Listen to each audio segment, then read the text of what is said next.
Salut à toutes et tous, c'est Simon d'Ime Geologist, j'espère que vous allez bien et aujourd'hui dans cette nouvelle vidéo, je vais t'apprendre à être géologue, peu importe là où tu es, et là en l'occurrence nous sommes au ski, alors c'est parti. Wouhou! Ah, bon,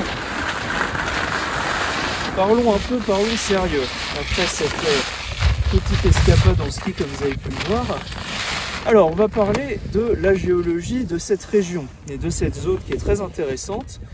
Donc ici, nous nous situons géographiquement au niveau de la station de ski d'Oron, qui est donc juste en dessous, comme vous pouvez le voir.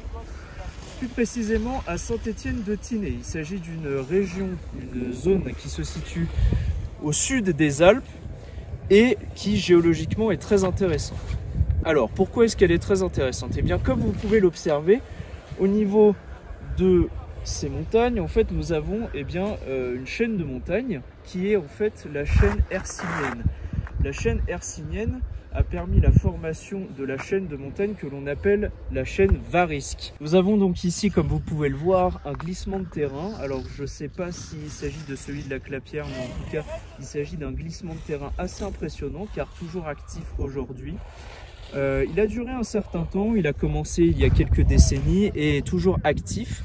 Donc, comme vous pouvez le voir, en fait, il y a des chutes de sédiments, des sédiments qui sont donc transportés par phénomène d'érosion.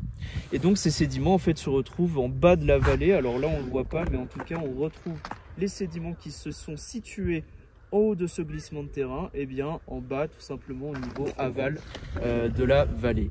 Alors là, ce qui est très intéressant et ce que vous pouvez remarquer tout simplement, c'est que au niveau des sommets des montagnes, on a comme des amphithéâtres qui se sont créés et qui se sont formés. Et en fait, ce qui est très intéressant, c'est que vous avez donc en fait des sédiments qui se retrouvent au niveau de ces sommets de ces montagnes, des roches métamorphiques aussi.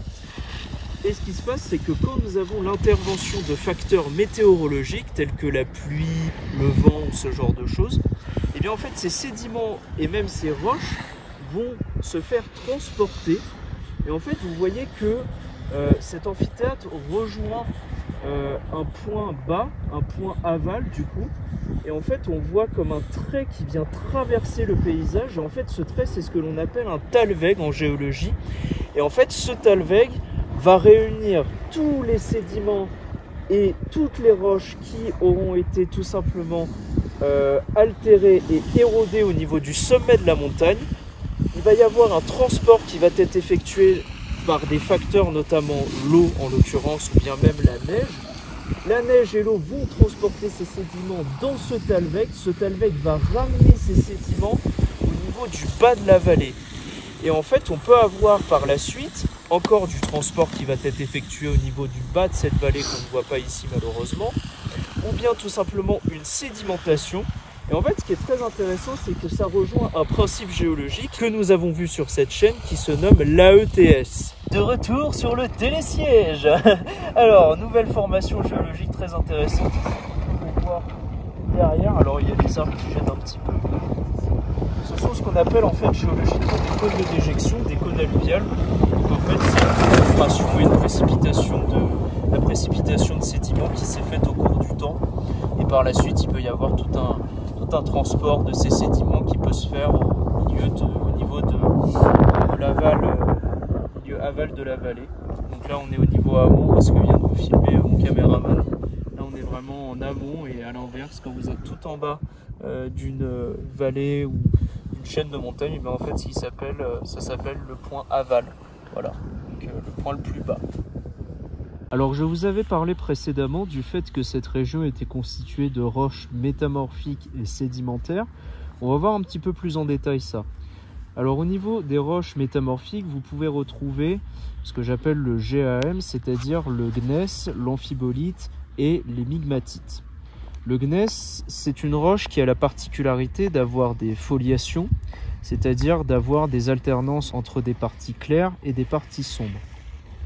Ensuite, l'amphibolite a la particularité d'être une roche qui est constituée à plus de 90% dans sa structure d'amphibole. Pour rappel, l'amphibole, c'est un minéral qui cristallise notamment dans le système orthorhombique ou bien également aussi monoclinique. C'est un minéral noir et c'est ce qui fait que bien l'amphibolite est une roche qui est visible noire à l'extérieur. Ensuite, en ce qui concerne les migmatites, c'est des roches qui sont assez particulières car en fait elles résultent d'un mélange entre des formations à la fois métamorphiques et magmatiques. Enfin, dans la région, vous pouvez trouver également ce qui s'appelle des micaschistes. En fait, ce sont des schistes qui, à l'intérieur, contiennent des minéraux de mica.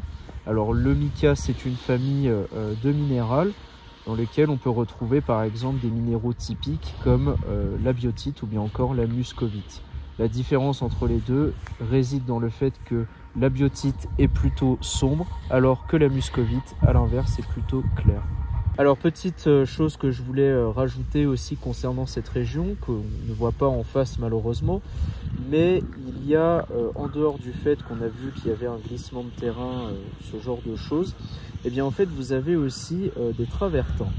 Alors les travertins sont assez particuliers puisqu'en fait ça résulte d'un écoulement de fluide passé contenant du carbonate de calcium. Donc en fait c'est des fluides qui contenaient une très forte teneur en carbonate de calcium.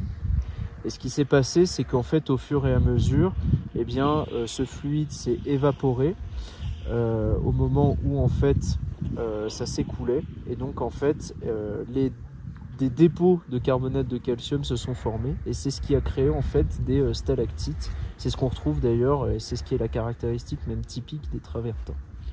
On a également des carrières, des gisements plutôt, de gypse. Alors le gypse, c'est une roche sédimentaire qui a la particularité, en fait, tout comme en fait les travertins, il s'agit d'un fluide très riche en CaSO4 et ce qui se passe, c'est que eh bien, à un instant T, il y a de très fortes évaporations qui ont lieu, qui fait que eh bien, du coup, le fluide va être séparé du minéral en question et le minéral va petit à petit se solidifier et on va retrouver en fait des roches de gypse. Donc voilà, la formule du gypse d'ailleurs chimique c'est CaSO4, 2H2O, donc d'où le fait en fait que du coup je parle de fluide, hein. H2O c'est de l'eau qui s'est évaporée et du coup ça a permis de précipiter cette roche, cette solution et donc ça a formé cette roche qui s'appelle donc le gypse.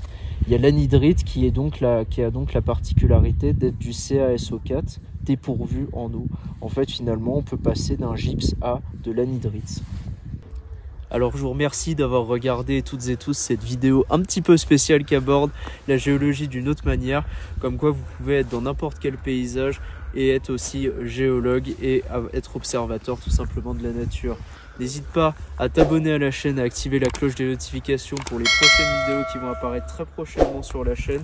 On traitera de minéralogie et de tectonique géologique plus en détail pour que tu comprennes ces notions très abstraites.